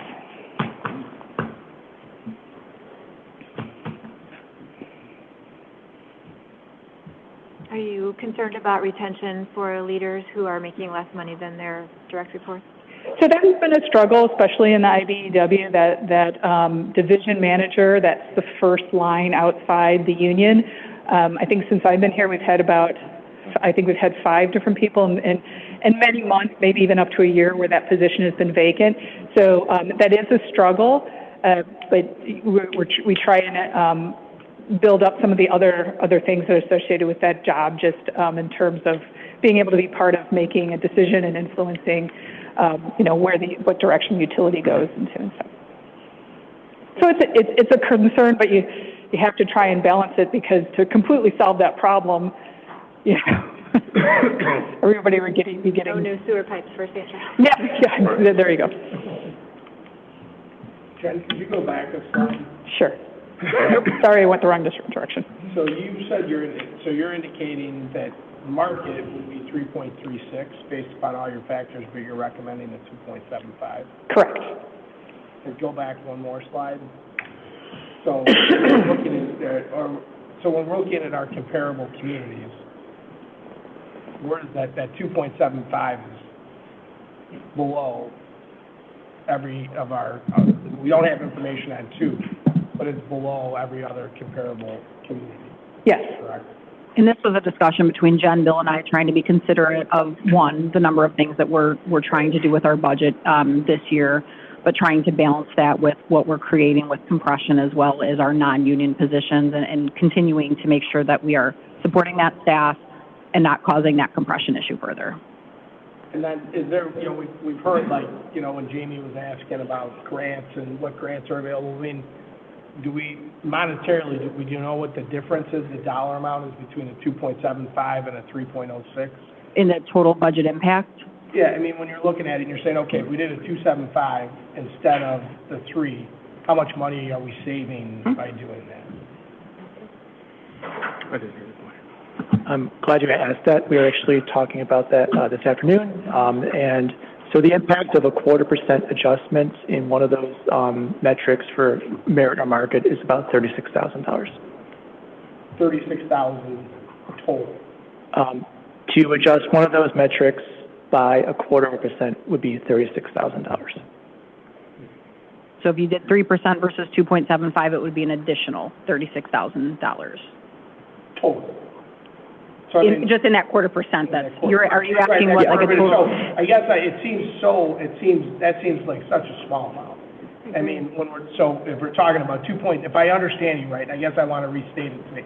So if we decided, instead of going with the 2.75% recommendation, we were going to go to 3, the financial impact to the city of St. Charles we would have to pay an additional $36,000. Correct. How can it be so little over all those people? No, sorry, go ahead. No, go ahead. You're fine. It's non-union. Jen, I'll let you, Bill, if you guys want to go into the numbers a little bit more, but we are talking about our non-unionized staff, and I think we're at 66% of our staff is unionized. Yeah. So it's a smaller population that are non-union employees that would be impacted by that $36,000. Out of the 292 employees we have, roughly, give or take, or 300 for rounding. Yeah. So 66% of that 300 are union employees. Correct? Does seem like a small amount. Right. So for fiscal year 24-25, the city spent $40.5 million on personnel across all the departments rolled up. So what percentage of that $40 million are non-union employees? What's the total? What's the percentage? So, I don't know if that's your question. Yeah. So I don't know exactly the 40 million number, if that includes all different types of personnel costs, like including health insurance, not just wages and salaries. But if I'm remembering the ballpark estimate for non-union salaries and wages, it was roughly 12 million a year, 13 million. So that's where that 0.25% adjustment comes from, looking at that metric to come up with that incremental change by a 0.25%. So for our union, I know a lot of these are obviously negotiated contracts, they're baked in. What is the typical percentage increase without, looking at one particular union? Is it still in that 2.753%, or is that number higher for those contracts year over year? So that had been climbing in the last few years. The last time I was in front of you, and we actually had 4 out of our 5 contracts all open at the same time, and it was in the 4s. But that has been starting to come down more, and I don't know if that trend will continue, but that has been coming down where it's probably mid-3s now that you're seeing kind of across Illinois and across the country. So. I just have a question. So on the increase, does that take into consideration the pension obligation? So if someone's making more, no, our obligation at the end of their career would be higher? Does that number? Well, I'm giving the recommendation based on our data and our philosophy and our policy, what the cost impact that Bill has calculated. I believe that was just wages when you talked about the 36,000. Yes. So that's not taking into consideration the pension obligation as it compounds? I can get clarification on that when we were looking at the analysis, if that includes sort of the ancillary pension and other employee benefit costs. Okay.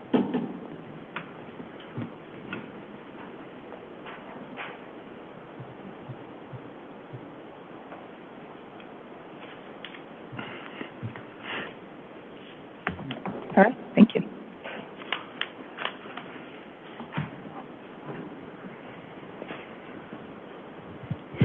Okay, this last section is a follow-up discussion from the information presented 2 weeks ago regarding the not only the lead service line replacement unfunded mandate, but then some of the discussion we had regarding the long-term operating and capital needs of the various utilities that have been mapped out, and how this unfunded mandate intersects with the ongoing rate analysis for electric, water, and sewer.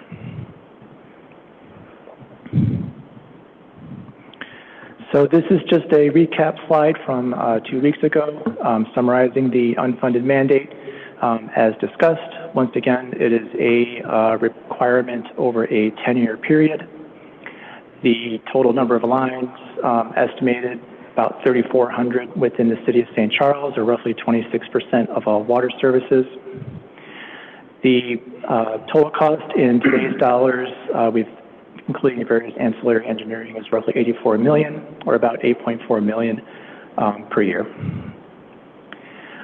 Based on the prior analysis of the city's existing general obligation bonds and IEP loans and the need for additional IEP loans in the future for water and sewer capacity treatment projects, really makes identification of ongoing revenue sources the most realistic approach for this unfunded mandate.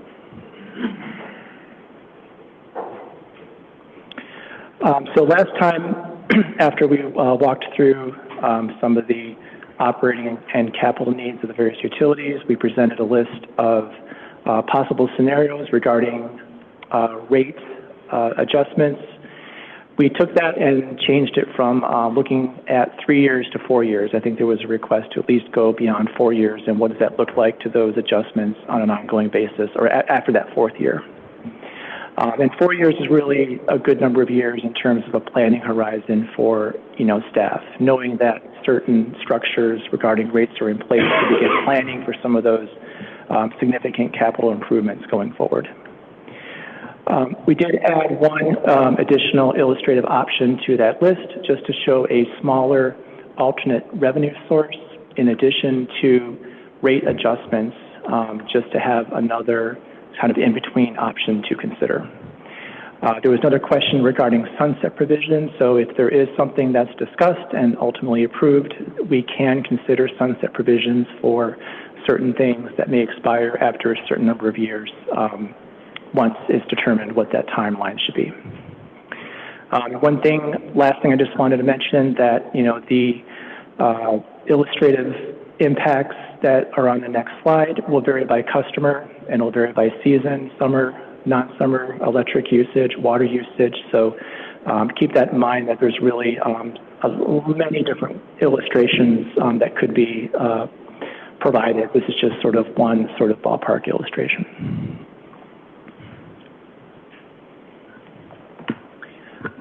So this is the presentation of the culmination of those discussions from 2 weeks ago. The one option that we added is, well, I'm going to walk through each one of these again just to. So option number one is consideration of funding lead service line replacements wholly within the water utility at 100%.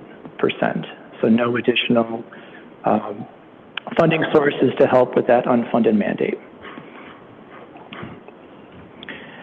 Option 1A is the one that we had added since last time. That looks at an illustrative scenario of $2.65 million in alternate revenues identified and committed to lead service line replacements, and what that does to the overall blended change going forward. And I'll go walk through those rate adjustments at the bottom and how we got to that blended bill. So as a reminder, we looked at that sort of illustrative $206 total utility bill in terms of what some of those impacts may be with these various scenarios. Option 2 is a scenario that identifies roughly $5.3 million in alternate revenues for lead service line replacement, with the remaining portion being funded through the water rates. And the last option, number 3, is if lead service line replacement was funded completely out of the water rate structure. As discussed last time, based on the operating and capital needs of the various utilities, we are still looking at a 5% decrease in electric rates, and then no change going forward for the next several years. Sewer rate adjustments in the range of 10% annually, then that begins to decrease in that fourth year at 8%. These illustrative water rate changes, you see at the bottom, those correspond to the various illustrative change impacts with those 4 different scenarios that I just mentioned above. So this is a follow-up discussion, questions, and just comments about possible direction moving forward, and any other questions that City Council may have. I have some of the all the information from the previous presentation too. I can jump to if need be. Sorry about that. Oh, no worries. So it seems like option 1, 1A, and 2, after 4 years, you almost end up in the same spot. Close, fairly close. So for me, just me personally, I'm not interested in option number 3, because you're going to have to get a significant amount of revenue from a different source, right? Basically, yeah. Okay. So for me, I'm comfortable eliminating option number 3. And Alderperson Warble, just because you mentioned it, that bottom table that shows those percentage increases, you can see the impact of each of those percentages, even with a funding of lead service lines completely outside the water rate structure, we would still be looking at that 25, 20, 20%, right. 15% increases, just to fund our basic maintenance needs. Right. And that was my question, Bill. Yes. Regarding option number 3, does that, if we get, revenue from other sources, does option number 3 put us where we should, where the water fund's running, or where the residents are paying what keeps the water on, I guess? I mean, yeah, that takes into account all of the significant water capacity improvements that need to be made with the new wells, as well as addresses what we talked about last time was the need to ramp up water main replacement throughout the community, but not doing it all at once, taking a gradual 3 or 4 year approach to get there, and not going from the existing levels of water main replacement to a very high amount next year. Okay, so option 1, 1A, and 2 include that as well? Yes. Meaning to keep it all the efficiently running? Okay. Yes, all the utility needs are all the, the forecasted operating and capital needs of the water utility would be satisfied with any of those options. Okay. I'm not sure. I should have clarified. That's the basic thing, fundamental to the water utility, and then the lead service line piece is just sort of added on top. Right. I just keep going back to what we did with electric, and I think we need to do that with water sooner than later. So, thank you. Thank you. Yeah, just wanted to say I agree with Alderman Warble that I would want users to help pay for the funds, so would eliminate number 3 where they don't contribute at all. And I would also eliminate number 1 because I think that they should contribute to an extent, and we should be able to spread those costs over non-citizens, non-residents, which kind of boils it down to 1A or 2 or something in between. So if it helps to narrow down, I think that's the land we're living in. Councilmember Munson. So I know that we've only looked out through fiscal year 29-30, but my concern is that we don't currently have a plan for where we're getting our power in 9 years. So in 2030 is where we're going to be having that plan in place, I would assume. So we don't know that we're necessarily going to have 0 for electric rate changes. We might be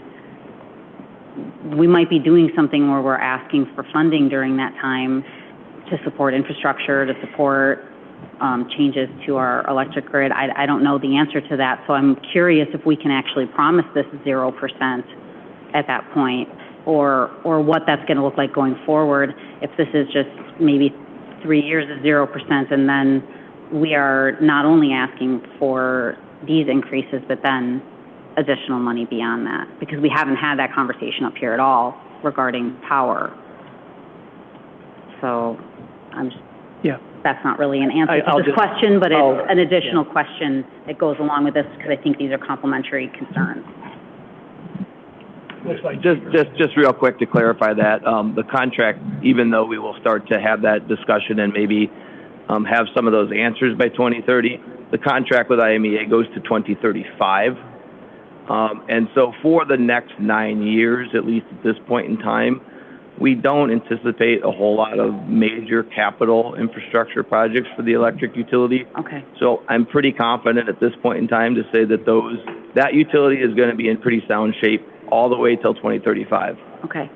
Okay, thank you. Sure. Can I ask this? I see, we're talking about the $4.5 million transfer. Yep. One of the things that I've heard Councilmember Munns talk about is what our policy would be with regards to our reserves. Mm-hmm. Yep. And so, what is I know that you've talked about, that it's recommended that a city have X amount of reserves, and what is that and where are we thanks. at? I missed mentioning that, so I should have clarified that when I was walking through this. So just to clarify that option 1A, 2, and 3, including that $4.5 million transfer. So we looked at the general fund reserves, and we looked at, well, what would be comfortable using out of the general fund to help subsidize the water fund in its totality for all the projects it has going on right now, and help kind of kickstart it into next fiscal year. So that $4.5 million is that sort of one-time transfer from general fund to the water fund, which is part of the piece of the puzzle in terms of coming to, some options to consider. That's separate from the ongoing subsidy piece mentioned at that 2.6 and that 5.3 in item 1A and 2. In response to your question about fund balance, I believe the last, at the end of the last year, we were around 40%. I can't remember if it was 40 or 43, but essentially using the reserves in this manner, $4.5 million to the water fund, $2 million to the capital projects fund, based on the current year projections for what that variance might be, that gets us to around a 40% level, which is what we're comfortable bringing it to. And Director sorry, go ahead. Yeah. Go ahead, Bill. Sorry, go ahead. I was just, we talked about bringing a formal fund balance policy. Right now, our minimum is at 25%.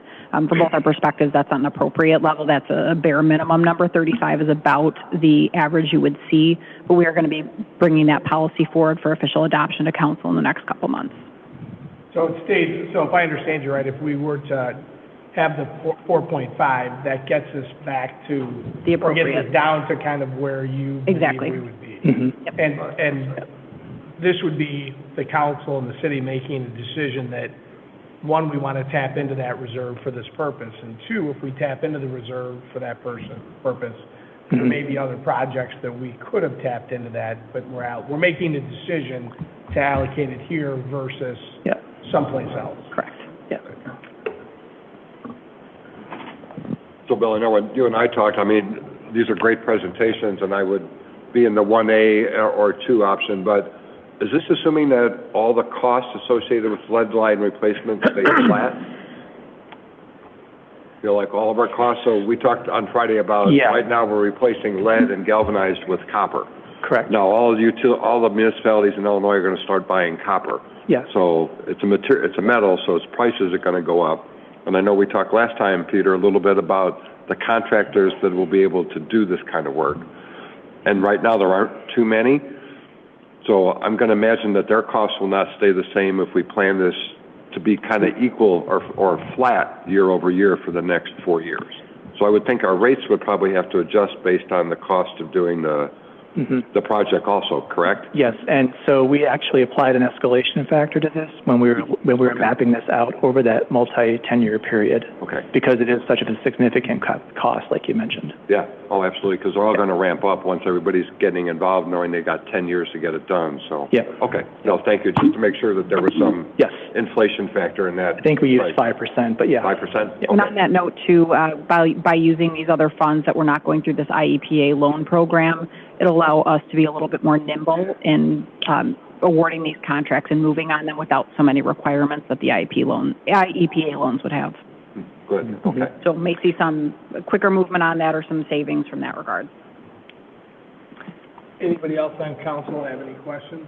Ron? I just do. I'm looking, if you do number one, it's about a $95 a month over that term, $95 a month increase, correct?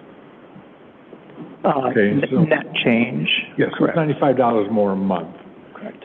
At the end of this projection here. So that's $1,100 odd a year. This is for one utility is going to go up. That's for the blended amount between all three utilities in total. I know. Yeah. I mean, I don't know, that's a big hit for the residents for number one. I'd probably go with 1A, but I'd have to be real careful what taxes we raise so that the residents are least affected by it. And if I may jump forward and then back just to touch on your question there. This is the same list that we had presented earlier, so you can kind of, as a reference if you need to, I can jump right into this if you need to, but I'm going to let you have, obviously, the continued questions and discussion before we get to that. Okay. Thank you. Ryan? So, you don't happen to have the slide that you shared last week that had the category breakdown by departments, so personnel, commodities, services, other, handy at all? I do. So I know we're talking about the water fund, but I'm curious. So if you look at fiscal year 24-25, you roll up those four categories, collectively you're at $57.5 million. What is our projection right now of, there's costs that are baked in that we have, there's union contracts, there's prices. What is our projected increase to those four categories by department for fiscal year 25-26 and fiscal year 27-28? So if you're going to take we could project, 1%, 3%, 5%, here's how those numbers come out, because the cost ultimately that is going to increase, and some of that is outside of your control. That cost has to be borne? What's the word? Borne? Thank you. Borne by somebody, right? And it's being paid by your residents that are coming in and shopping in your stores, your grocery stores. They're funding the increase in that cost. So I know we're talking about the water fund right now, but also looking at, if you're at $57.5 million for personnel, commodities, services, and other, and lead pipe replacement's not in that number yet, so it's going to jump dramatically. I just feel like we're not talking about the larger conversation, like, hey, how do we fund this? And it's only $90 here. Like, these are real numbers of how are we going to do this when you look at those four buckets and trying to figure out, because it's not just this one silo of, sure, I think we can all stomach $60 in conjunction with the size of the pie is growing by 5% collectively, and it's just 1 year, 2 years, 3 years. It's real dollars and cents when you go to the grocery store. So I don't have an answer for the lead pipe replacement where I'm at, because I don't think we've answered the larger question of what is the projection for the next 2 years without picking on one particular department or one particular category, just saying, hey, high level, are we projecting a 3% increase, collectively for those four?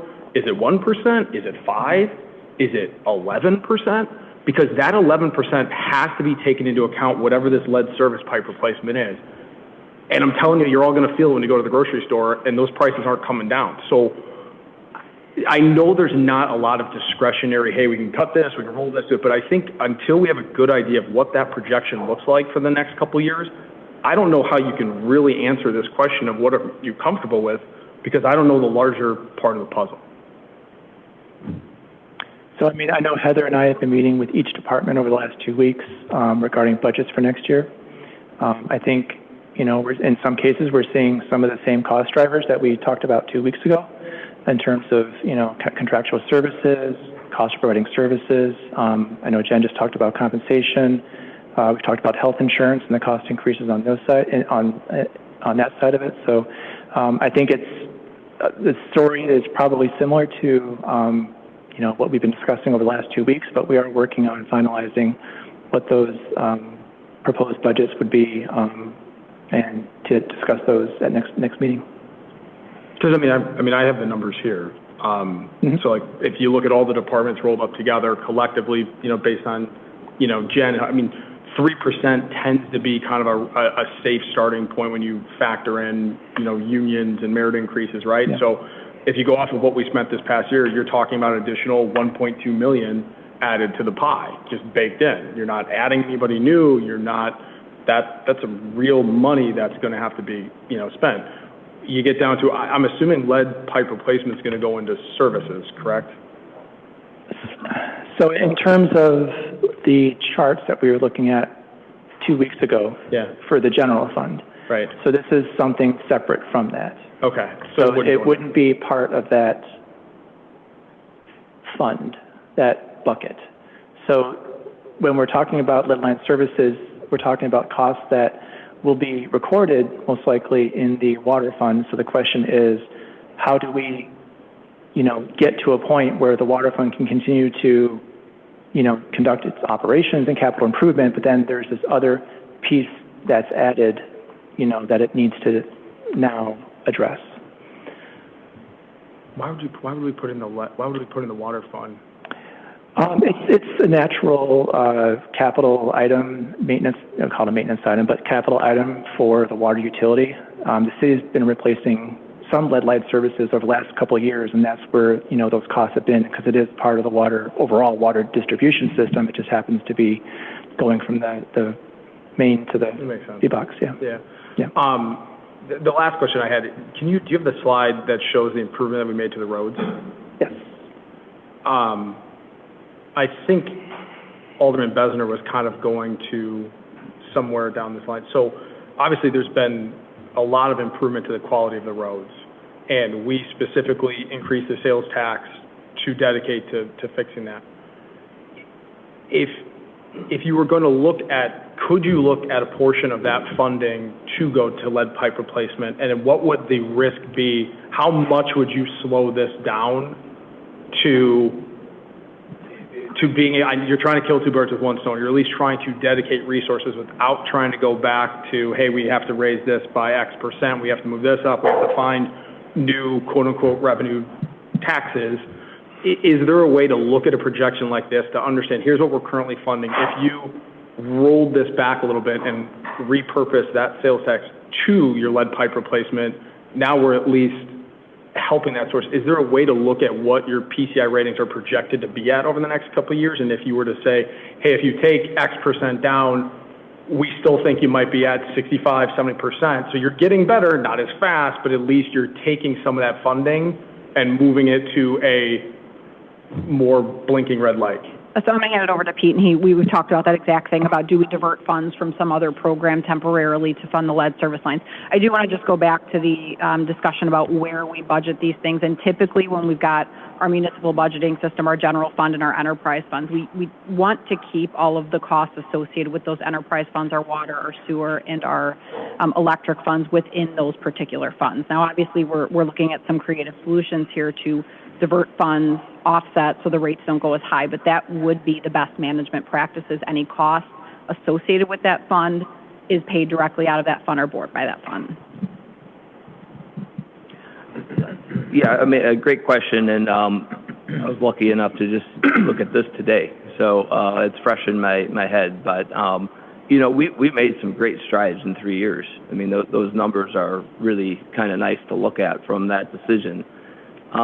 We talked a little bit tonight about that projection slowing down in the next 5 to 8 years because these streets are getting more difficult to reconstruct, and so that slide is gonna start to taper down with the same amount of funding that we have currently.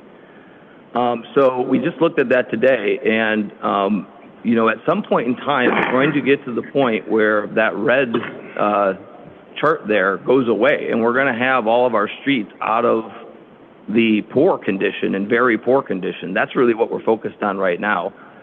That, if I recall, is right at about 7 years from now.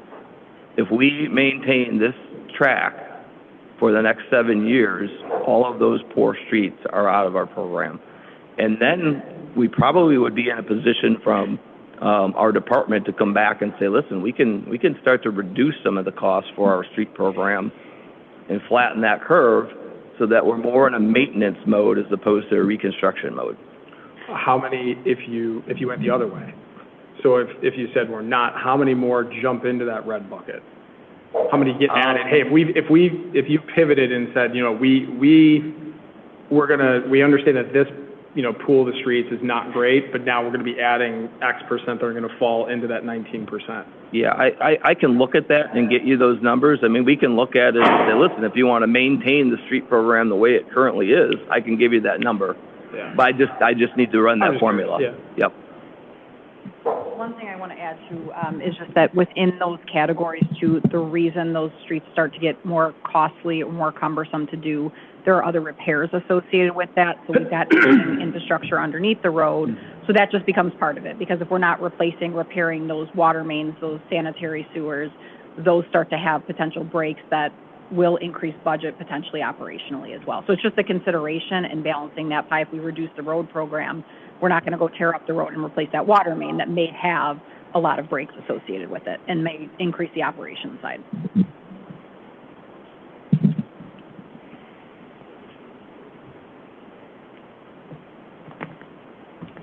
I'm looking up and down. Any other questions? Yeah, I just want to jump back in, Bill. I know you were asking, or I think you were looking for info on where we all stood. So I would say I'm leaning more towards just number one.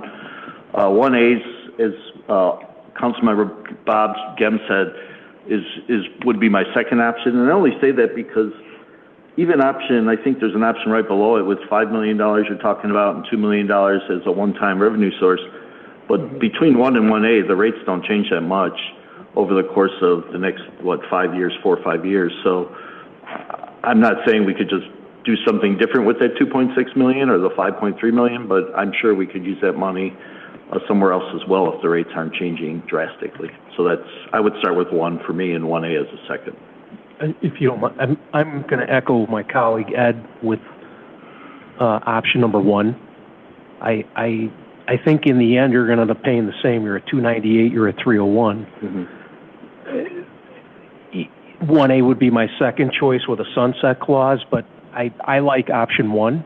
It's dedicated for the improvements for our water system, so that's kind of where I'm at. I'm open to 1A, but I prefer option 1.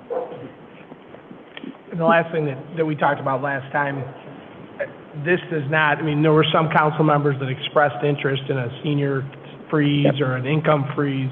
There were others that just said, you know, and as hard as it may be, it's got to be a cost that's borne by everybody. There was that discussion, but this is not, there's nothing in there with any segment of our population, whether it be based on my income level or based upon age, that gives them any sort of rate freeze. Is that correct? Nothing in this presentation, but that is something that we've started looking into the last 2 weeks, and we're starting to compile some information on. Okay. And then Ryan, I just wanted to ask you, I'm trying to understand, just to help staff maybe understand, but when you're talking about how you don't feel without looking at all of the funds, you can really get a picture, right? So I'm trying to, I guess, clarify in my mind. Sure. What are you asking, or what would you like to see brought back or clarified in order to get to? Yeah, so if you look at the way I do budgeting, so if you look at, here's my personnel, here's what we're spending personnel fiscal year 24, 25. If I run a 5%, 3%, 1% projected increase by department for the next 2 years, here's what that number comes. Well, now you can, peel back the layer a little bit and look, is that actually a pretty good forecast? Hey, we're way under forecast because we got to hire 5X. Or actually, you've got some retirements you don't know. So you want to start looking at those numbers and say, yeah, that's actually a pretty close projection of, if you roll up all the departments for your general fund, you spent $13.6 million on services. Is that a fair assessment of what we think, given all the things we have to do? So you're starting to get more of the details, understand. We talk a lot about, we don't have a lot of discretionary spending. There are a lot of infrastructure things. Things are more expensive, and I agree with that. But trying to get a better idea of what that projection looks like by those individual categories. Some departments are easier than others because you've got, union, increases, you've got projects that we've already agreed to, you've got these things, you're trying to get a better idea of what your projected spend looks like for the next 2 years out, because a lot of these numbers, if I'm hearing correctly, are already baked in that, you know, we don't have a lot to move around, and that gives you at least a good starting point of what somebody's financial picture would look like. A resident in St. Charles can give you kind of an idea of what the next 2 years are going to look like from some of these bills, because a lot of stuff is baked in. So your cost per living, if you're a resident in St. Charles, we have an idea what that might look like just based on some of the things here. So that's a lot of words. You're looking at kind of personnel. You're looking at the 4 categories that we looked at last week by department of, you know, if I apply a 5%, a 3%, a 1%, how close is that to where we think we might be? And if the answer is like, yeah, it's pretty spot on, it's, you know, 4.6. Or we've had some years in the last 5 years where our total department spend was 11%.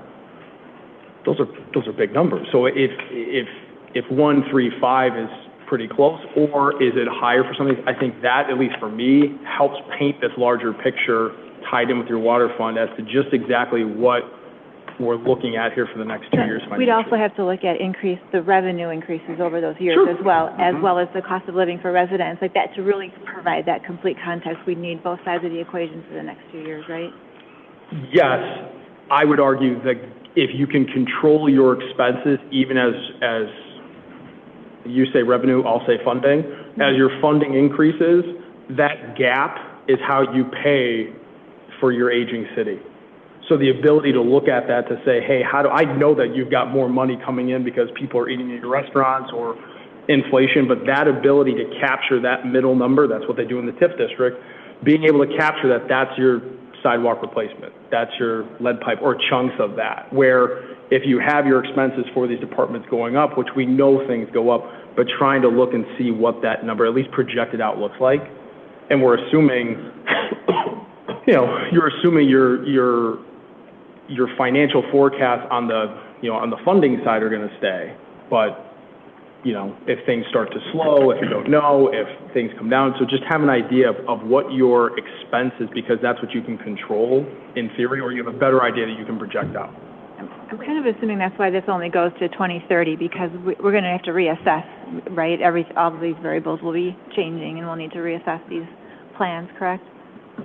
Yeah, long term, I think, like I mentioned, you know, this was through internal discussions talked about as a good planning horizon. And then, you know, there'd be an opportunity in a few years to sort of reassess, or sooner, if things change in terms of, you know, what the direction then might be. Heather, did you want to? Yes, I was just going to say, I think that in terms of our general fund, there is a relatively stable increase on that, especially as we look back and as we budget each year, we kind of look back at the historical percentage increases. So I think looking back sort of provides that context that you're looking for, but we can certainly forecast those numbers out, whether it's 2 or 5 years, because there is some relative stability in that. But I just want to make it clear we're talking about general fund only, because our utility funds will have some pretty wide fluctuations based on those projects. And the other piece I just want to make sure that council's considering is the fact that you're absolutely right, our gap every year is what goes into whether it's our capital project fund or our fund balance, but we're also playing catch up. We're playing catch up from a lot of deferred projects as well as a lot of deferred revenue streams that we haven't increased. So our project list continued to grow while our expenses, our tax levy, and some of those expenditures stayed relatively flat. So while predictability would exist if we were kind of in that, like Pete said, the road maintenance cycle, we'd have more regular expenditures. We're playing catch up right now, and we probably will be playing catch up, whether it's for 3, 5, or 7 years, to get a little bit more stability while we bring our bonds down in cost, our debt service down, start funding some of these things a little bit more regularly so that we've got those more predictive models. So we're looking at 1%, 2%, and 3% increases here on our costs. And I guess the reason I wanted to ask Brian for you to clarify, one of the things that I want to compliment staff on, and I think we would all agree, is when I met with all 10 council members in between Christmas and New Year's, the one thing that was constant amongst all 10, including your mayor, is, you know, wanting to get information and go through this budget process and get information. And so, you know, what I want to make sure that staff is understanding is what Ryan and the council's asking, because what we've seen, I think, based upon what we've seen the last month, is you've really listened and you've really tried to come to us and present us the information in the form that we're asking. And so I just want to make sure when we're talking about, Ryan, what you're talking about, and I understand, that you understand where we're at, and that when we continue to go through these budget workshops, and then we have a couple weeks, that you're comfortable. I guess not only, Ryan, that what you're asking for, but also that they know what to bring. Yeah, I think that's an excellent point. I think that the time that we've spent here these last couple of sessions have been extremely helpful, because I think this is where the hard part. Now you're getting to the hard part of, what direction you want to go, how do you do all the things, how do you balance this, because at the end of the day, it is still real money, right? And I bring up the 1-3-5 kind of model. If you look at our departments rolled up in the previous 4 years, it's 7, it's 5, it's 11, it's 3.5. So part of why I say, are we looking at a 1-3-5 kind of projection? If the answer coming back is no, it's closer to 5, 7, 11. All of this kind of ties back in together, where the reality might be, that's exactly where we have to go to do what's right, to get caught up on some of the things, to challenge. But that also paints, you have to be honest with where you're going financially, and some of the things that you have to do. But I couldn't agree more. I mean, I think that these conversations, the time that we're spending on this, just starting off the year, is extremely helpful, because it helps, at least for me and some of my colleagues, in preparing for what questions should we be asking, what conversations should we be. I never would have thought that we would have been talking. I know we're not really, but we have made such progress on the road replacement. That's great. That was tough. Not suggesting necessarily that we pivot from that, but now you're kind of trying to look at, well, what are all of our options here, and how do we do this? Because you want to wake up 2, 4, 6 years from now and say, yeah, we are in a better spot. We did the hard. We are doing the tough lift, and it is money. I mean, money's tough. It's not easy. So. Just to close out, I think that next budget cycle or budget workshop will be the perfect time to talk about those projections, because we'll be getting a little bit more into the nuances of each of the department budgets, particularly including general funds. So I think your question is well timed right now to be able to present those projections. Can I just say, I just want to clarify, just kind of remind folks maybe that are listening, this is an unfunded mandate that's been put upon us. Mm-hmm. It's an unusual situation where, they come up with something and they require municipalities to do it without any funding. So it's a unique situation. Ryan, you make excellent points, but this is a very unique situation where we're put under $8.5 million a year to come up with funding for something that is being forced upon us, basically. So it's just a unique situation. You make great points, but this is where we're at. So I would just argue it's that unique. This is one of those things that we have to, it's every year, and especially in the utilities, we've got wastewater treatment with certain minerals. So it's just, you're absolutely right. It is an unfunded mandate, and it's a large dollar amount in a small window of time, and that's a particularly weird thing with this one. And I think, just to close it out on that point, though, I think as we communicate this with our residents, I made an analogy and it fell flat on its face, because it's not like preparing for a roof. A roof is going to be replaced. It's not what it is. I mean, there was no way that any prior city council or any prior staff would have ever predicted that this was coming. So, when we think about how we're communicating this to our residents, and we're thinking about whether we have to issue bonds or whatever it may be, I think, to your point, Brian, it's an excellent point, which is there is no fault of anybody for lack of planning, and nobody's assessing that. We have had $84 million worth of liability put on us that we have to figure it out, and that's, Bob, your point, $84 million in today's dollars, right. which is gonna be more than $84 million. So I think it's just a good way to end it, and Brian, I appreciate it, and I also appreciate the slides when people are looking when it says unfunded mandate. So. No, okay. but we are playing catch up. Yeah, right. Yep. I mean, this is the unfunded mandate, but budget-wise, we're still playing catch up, and I think that's something we gotta let our residents know as well. Yeah. So, but all these points to Bill, what you guys and the staff are doing, this is wonderful, because I think this is the information that we've all been looking for, and I know it's hard for you guys to present, as hard as it is for us to digest and what we're gonna have to get out, but this is the truth behind it. We're playing catch up, and we got unfunded mandates, and this is how it is. Yep. Good. Okay. Heather. Sorry, just one more brief point. I appreciate the feedback, and if there are pieces of information as you're digesting all of this that have either been particularly helpful or that you felt like we're missing, please give me and Bill that feedback, because the goal of this is to design a template for next year and future years, so we know we're hitting the right notes with what information we're providing. So if you can just give that feedback to us if you're thinking about anything, I'd appreciate it. Okay. I thought I had a wrap-up slide, but I don't, so I apologize. The blank slide to fill in the blank? Yeah. Okay, so that takes care of the business for today. Okay, then we're going to move on to public comment. We have two members of the public who have been here. And John. In its entirety. Right. No, John, thanks for coming. Hi, everybody. Steve Leffler. We got about $158 million as of April 30th that we had taken out and put onto the city credit card. And a variety of different credit cards. Some of them are called TIF districts, some of them are IEPA, some are just general obligation bonds. And that's enough. I know we have these things that we need to take care of. A lot of it's pretty much in critical condition as far as the infrastructure goes, but we're going to have to figure out a way to pay for that. There's $58 million in reserves in the electric fund as of when Bill stood up here and talked to us on May 17th. And that had been increasing at $8 to $10 million over 22, 23, 24, increasing each year. So I think we could make an adjustment on the electric rates, drop those down, eat into our reserves, $8 to $10 million a year, and raise up the water rates, and you're going to find your balance there, where you're not raising everybody's rates too far out of hand.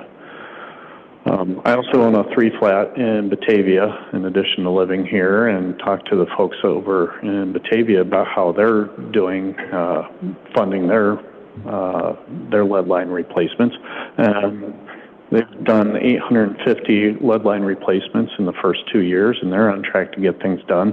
They got out ahead and were able to get some money out of the IEPA to get things done, get some grants.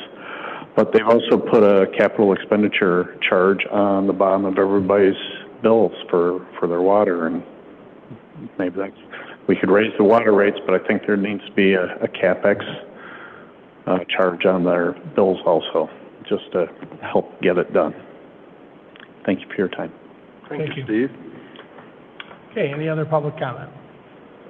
Okay, next up is additional. Okay. Other side. Just the reason I was here, and I've been to a lot of meetings. My name's Patty Gowries. I'm sorry, I'm a resident of St. Charles. My concern is the dam, and just looked at if that issue is being considered in the next few years as far as the budget goes, whether we're going to modify it, get rid of it, keep it, whatever. So I just don't know if that's also in the conversation of this whole thing. So that's why I was here, to see if that's included. Thank you. And although we can't comment on public comment, I would encourage, we can have somebody from staff talk to you. Yeah. Okay? Thank you. All right. And again, thanks to everybody for being here. All right, additional items from mayor, council, or staff. Anything? I do not have anything from council. Jamie? I just have a quick thank you to Director Sewer. I saw a post online that we have leaf pickup resuming on February 11th. So the second ward thanks you. That was actually going to be our staff note. I apologize. I forgot that. Just letting everybody know that we are going to be resuming that on Wednesday. I know there's probably going to be some frustrations with the quick turnaround on that. We're working on making sure that people understand we sort of have to move quickly on it, because then we lose the opportunity if the weather does turn again. So that's why it's going to happen so quickly, but we're going to do our best to get all that messaging out there. Thank you for posting that and for keeping the communication open. Okay, anything else from council? All right, is there a motion? We have no executive session. Is there a motion to adjourn? Moves. All right, so motion by Munn, second by Gem. Roll call. Lefevre? Yes. Foltz? Yes. Bongard? Yes. Munn? Yes. Gem? Yes. Spellman? Yes. Wardball? Yes. Besner? Yes. Okay, we are adjourned. Thank you.